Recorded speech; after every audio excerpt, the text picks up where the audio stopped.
Makikipaghiwalay na nga ako sa sugar daddy ko. Dito na lang ako sa bagong boyfriend ko. Mukhang kahit sikmuraan ko hindi ako pagbubuhatan ng kamay nito. Malamang wala namang kamay.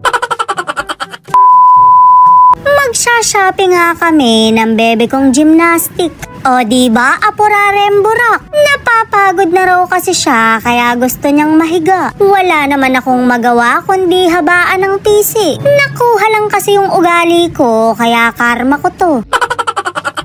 Inuuto ko nga na bibilan ko kako siya ng pepero. Pero wala talagang talab kaya ibabalik ko na lang kako siya sa pepe ko. Natakot naman mare kaya bumili muna ako ng tuwalya. Amoy luga na kasi yung mga tuwalya namin kaya magpapalit na ako. Gigil na rin kasi yung sugar daddy ko dahil amoy daw siyang tuta kahit wala kaming alaga. Well, sinasadya ko talaga para hindi siya makapambabae. Shoot, mare, apura add to cart ng bebe ko. Pagod pa raw siya sa lagay na yan, paano pa kaya kung hindi? Ring at kuhang-kuha yung kabondean ko, kaya G na G ako. Umayos-ayos ka, hindi ka pa nga tinutubuan ng permanent teeth. Ang sabi nga ng ama niya, gayahin daw ako. Ano daw ang ginagawa ko kapag hindi nakukuha yung gusto ko? Shoot, mare, kuhang-kuha yung galawan ko. Hindi ko naman matires dahil parang inamin ko ng ganun ako. O diba, hindi ka rin pinagbigyan ng ama mo. Bilis ng karma, hano? Kagandahan naman sa kanya, hindi siya naghuhurumintado. Kuting pa kasi, kaya takot pa sa kanya.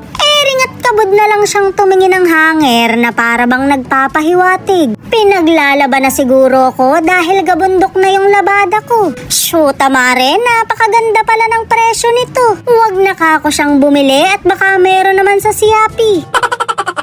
Napansin ko nga na parang wala pa akong nabibili sa sarili ko. Panay seaweeds pala to, dati ka bang Koreano? Hindi man lang ako makadiskarte kahit isang set. Ang mamahal kasi ng alak dito dahil panay Johnny Walker. Shoot, mare, pang Johnny yes pa lang ako. Umaakyat nga yung bebe ko, kaya binawal ko. Grabe na talaga mare, maganda pagkakasali ng toyo ko. Walang katapon-tapon, sinalo lahat. Kawawa talaga yung sugar daddy ko dahil dalawa na yung sinusuyo niya. Sabi ko naman kasi sa'yo noon, ipahid mo na lang sa kumot. Hindi ka kasi nakikinig, kaya magdusa ka. Mare, makikipaghiwalay na talaga ako sa kanya. Mukhang mas better na boyfriend to dahil hindi ako pagbubuhatan ng kamay. Well, hindi naman niya ako ginaganon pero may abs kasi to. Wala rin siyang kamay kaya hindi ako magagawang kaliwain. Mare, kahit nga kananin. Bibilin ko na to kaya salamat na lang sa lahat-lahat. Abay, kung ganun daw, bibili na rin siya ng bagong mani. Sure ka na ba dyan? Hindi ba sayan?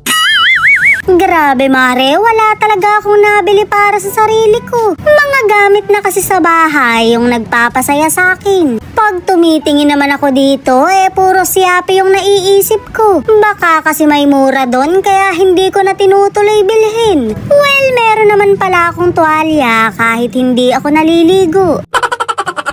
Grabe mare, napakasosyal na ng mga paper doll ngayon. Samantalang noon, may piso-piso lang nito. Di ba nga't may candy pang bilog-bilog yon sa tangkay? Kung naabutan mo nga yun, siguro'y may anak ka na rin ngayon. Kamusta mare? Nakakapikon, di ba?